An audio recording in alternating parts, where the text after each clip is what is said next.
Just shooting a little video for BBC Worldwide. They've got a new outdoor adventure series, TV show I want to get on, hoping to get on. So I just want to get out, take a little hike. Threw in a couple things in my pack. I've got new headlamp from the dollar store, just a little cheap one, and some hand sanitizers, a couple of various things. I'm going to see if I can make a fire out of that, just for the fun of it. Also got a regular incandescent flashlight, the old style with the old bulbs. Should be able to use the bulb from that to start a fire either. Just a couple new things to try, you know, flint and steel and all that. Everybody's done. Pretty good at doing that. Not sure what all they're looking for. I know they're looking for good survival skills and kind of outdoor stuff. Obviously, growing up in Escalante, that's what I do, what I did. Spent a lot of time out on the cliff, out on the rocks, hanging from a rope, you know, exploring old Moki houses and, you know, things like that. Just kind of kept me out of trouble, I guess, but I had a lot of fun. And then college and stuff, I got more into rock climbing, and after that, caving. It was actually, I got into caving. I was researching climbing the north face of Mount Olympus, and in my climbing guidebook it mentioned Neff's Canyon Cave, and mentioned it was the third deepest in the U.S., and a couple little things like that, and that kind of sparked my interest and took off from there. So got into caving, Utah Cave Rescue, and then later joined Utah County Search and Rescue.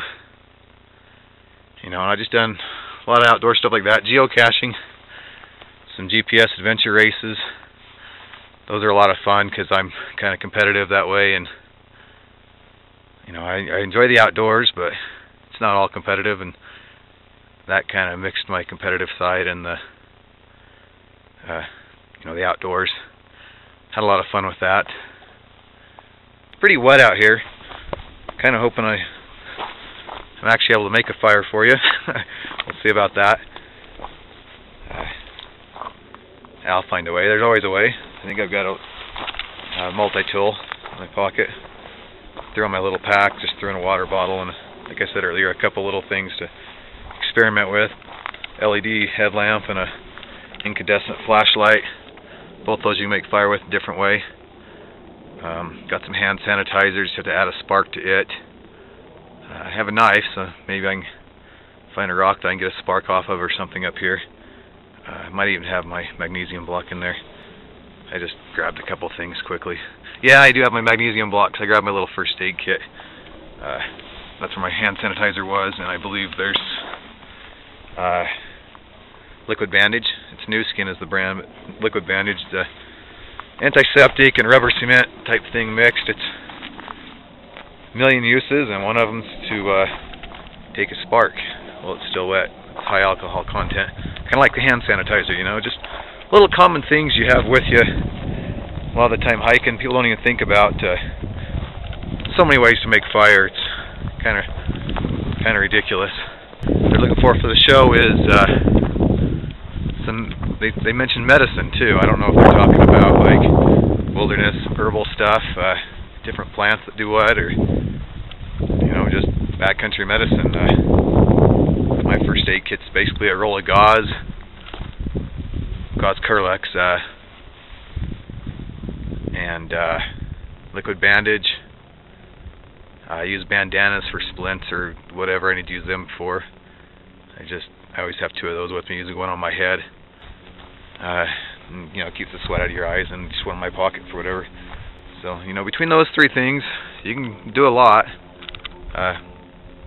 Then I have Band-Aids, just because they're light and easy, and or I like backpacking the Uintas, and one of my favorite things to do is just go as light as possible. You know, it makes it a lot more enjoyable trip. You don't have to worry about how much weight you got on your back, and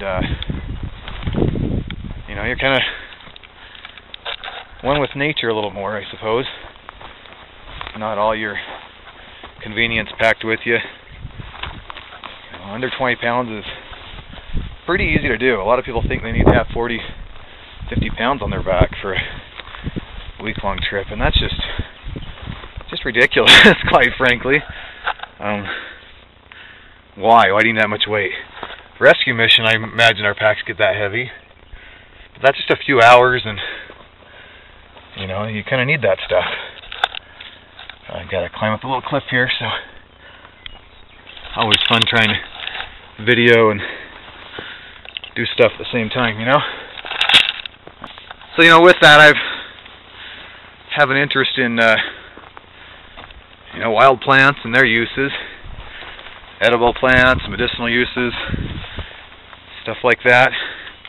Kind of something I got into in Escalante, really. We were always kids experimenting with stuff, experimenting like trying to eat cactus and just with different things we'd heard about.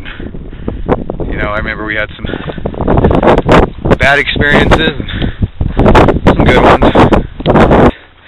Another time we roasted one over a little fire we built, thinking it would burn all the spines. That didn't turn out good at all.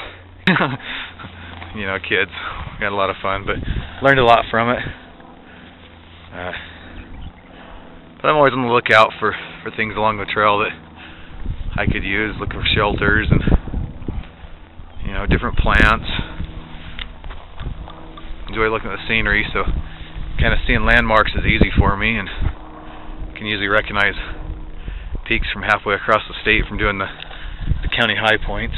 Using a survival situation, you know, that's something else. I do geocaching, so you know, you find some interesting things. You know, you find hand sanitizer and batteries, and occasionally a lighter or something like that. Anyway, here it is right here. Anyway, let's go ahead and open this geocache, see what's in here. There we go. Hopefully you can still see me. All you can see in the cache here. Yeah, not much in it. You got the typical logbook and a pen. And just some kids' toys. Looks like a clay pigeon. Alta ski sticker. Ooh, some bread. That'd be good, except for it's a rubber keychain. Not much in it. A couple bouncy balls. Little keychain. It's supposed to be a Sawzall, it looks like. It says Makita on it. I don't even know who that is. McDonald's toy, anyway. A car, a gorilla, some more food. Too bad it's rubber also. A little rubber hamburger keychain thing. Lots of keychains in this one. Somebody decided to get their keychains here, I guess. A tennis racket, a teddy bear, a computer mouse, a marble, and a penny. So really nothing too useful here. I don't know, these keychains might be handy for something in this situation.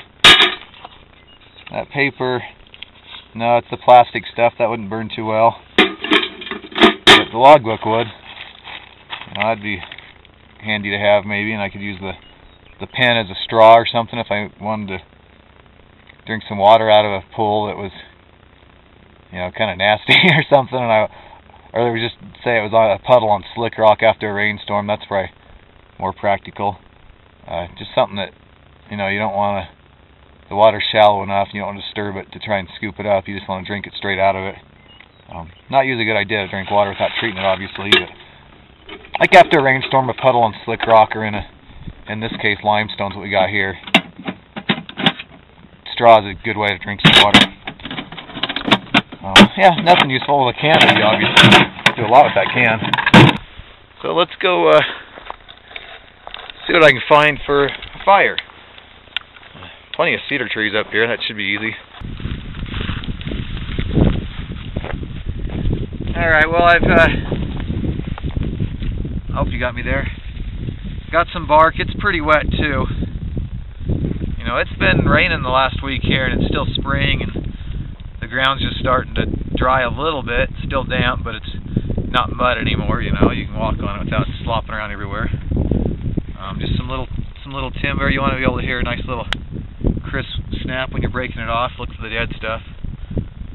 If you guys get a good crisp snap like that, it's usually pretty dry. So go ahead and get some more. I think I got plenty of bark to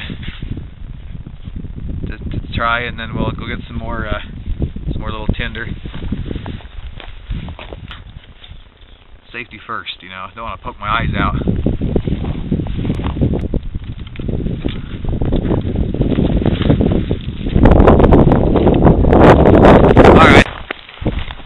Alright, well I don't know how much of that last video you got.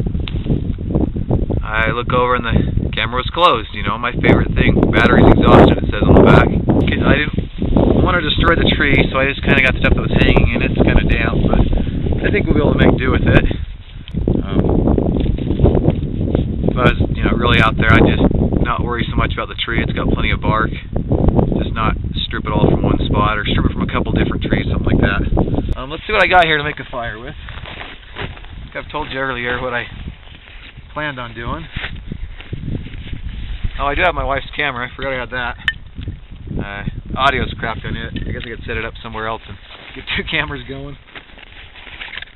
Brought a thing of hand sanitizer.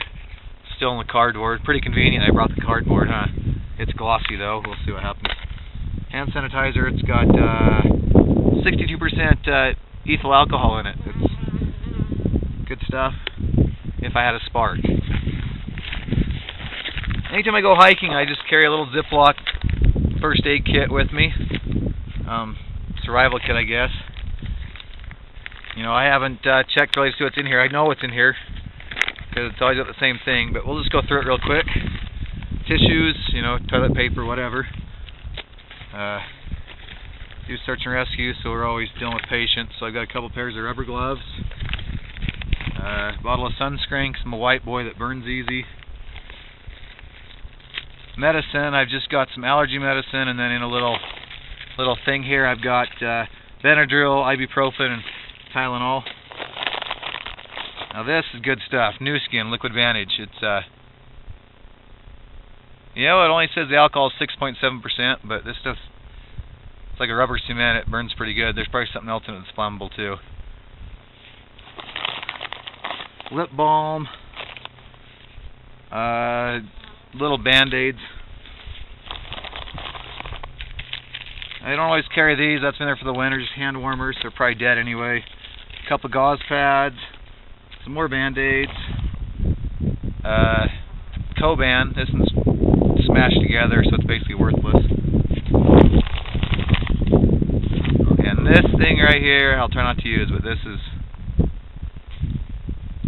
magnesium block and steel. This stuff start a fire anywhere. We'll probably end up using it.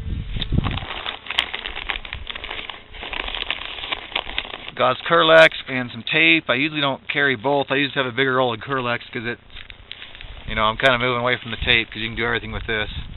It's gauze. It's a tape you can wrap around and make splints out of, pressure points over wounds, you know, soak up blood, whatever.